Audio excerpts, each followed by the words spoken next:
¿Qué tal, amigos? ¿Cómo están ustedes? Un programa más de Entrepreneur Espíritus Emprendedores. Un programa dedicado a la gente positiva de este país, un programa dedicado a los pequeños empresarios, a la gente emprendedora de nuestro país. Bien, hoy día tengo a dos excelentes amigos, invitados, que vamos a discutir un tema que yo creo que tiene mucha vigencia en este momento. El tema se llama ¿Cómo emprender en Chile? Que traducido significa cómo poder montar una empresa para usted que nos está viendo. A la derecha mía está Cristian Blanch Reyes, abogado y consultor de empresa, a quien le doy la tremenda bienvenida. Muchas gracias. Y que la pasemos bien ahora conversando todas estas cosas.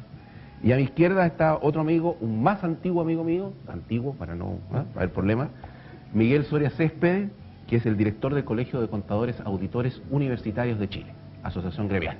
Bienvenido, Miguel. Muchas gracias. Y vamos al grano. Primero que nada, Cristian, tú me contabas de algunos datos estadísticos respecto a la cantidad de empresas que se están creando actualmente en nuestro país, ¿cierto? Basado en unos datos que tú tienes del diario oficial. ¿Podríamos compartir comentando eso? Bueno, lo primero que hay que decir es que, en definitiva, las personas, y en general los emprendedores, tienen distintas formas jurídicas de poder organizarse. Claro. Y uno tiende a pensar que la única forma, o la más clásica, son las sociedades. Claro. Pero existen otro tipo de formas, como pueden ser las empresas unipersonales. Y yo diría que, en definitiva, es la empresa más antigua que existe. Ahora, no obstante eso, y haciendo ese comentario, lo que sí nosotros hemos recogido, básicamente, del diario oficial, algunas estadísticas de la cantidad de sociedades anónimas y sociedades de responsabilidad limitada que se han constituido en este último tiempo. Claro, que son las más clásicas. Claro, exactamente. Que es una señal que uno la tiene ahí, digamos, en el diario, la puede ver. Y aquí sacamos ciertas cifras que son interesantes. En primer lugar, del total de sociedades que se constituyen, en promedio, el 80% son sociedades de responsabilidad limitada. Y el 20% restante son sociedades anónimas. Es importante dato. O sea, hay una preferencia por las sociedades de personas más que por las sociedades de capital. ¿Por qué eso, Cristian? ¿Es por un manejo, es más difícil manejar una sociedad anónima, tiene más exigencias? Claro, desde el punto de vista jurídico hay una diferencia fundamental en la administración, puesto que la sociedad anónima es mucho más formal, requiere de un directorio, requiere de juntas de accionistas, de sesiones de directorio, requiere llevar libros. Se llevan básicamente 4 libros. Claro, y tiene algunos otros efectos tributarios. El registro accionista, el libro apoderado de gerente. No, pero los tributarios son iguales.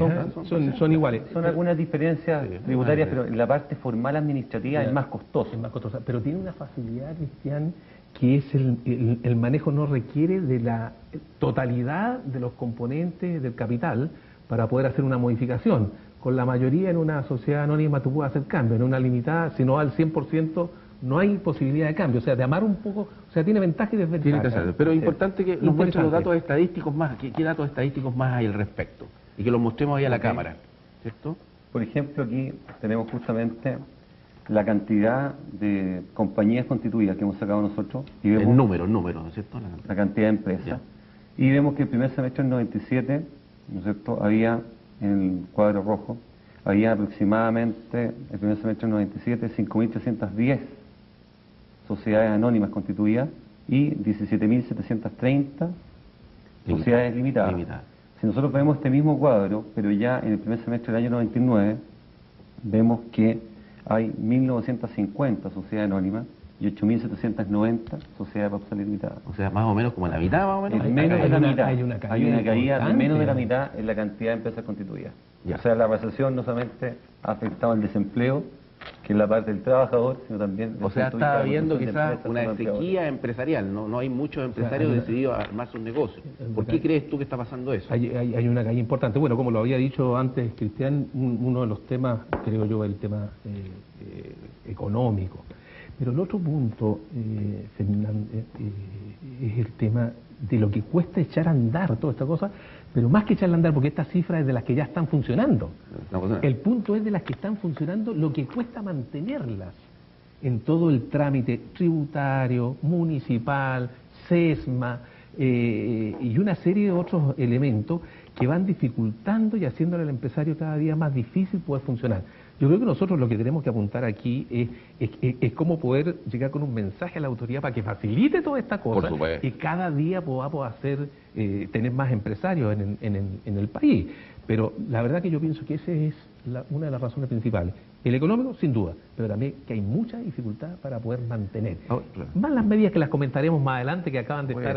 Vamos a ir viendo cada una de las cosas, las trabas. Pero lo importante es comentar a nuestros telespectadores y a la gente que está queriendo montar negocios que estamos recientemente hablando mucho sobre el tema de la cesantía, ¿cierto? Ha aumentado la cesantía, el desempleo. Se han hablado de medidas a nivel de municipalidad, a nivel macroeconómica, a nivel de recursos que van a ser destinados a aumentar el empleo, pero no se ha hablado de la necesidad de crear nuevos empresarios. Porque la gente que sale de las grandes empresas, ¿a dónde va a parar? A empresas más pequeñas formadas por estas personas que aparecen en el diario oficial. Sin duda. Y sin duda. por lo que está pasando, no se están creando la suficiente cantidad de empresas porque hay trabas, porque hay diferentes situaciones puntuales, coyunturales, etcétera, etcétera, que vamos a comentar. ¿Qué opinas sobre eso tú? Yo creo que hay un tema en cuanto a los incentivos de la autoridad que existen y muchas veces no es conocido por las personas. Son, por ejemplo, las famosas empresas 14 bis. Las 14 bis son empresas que están sujetas a un régimen tributario especial que lo que hace es mantener el sistema tributario del año 1989.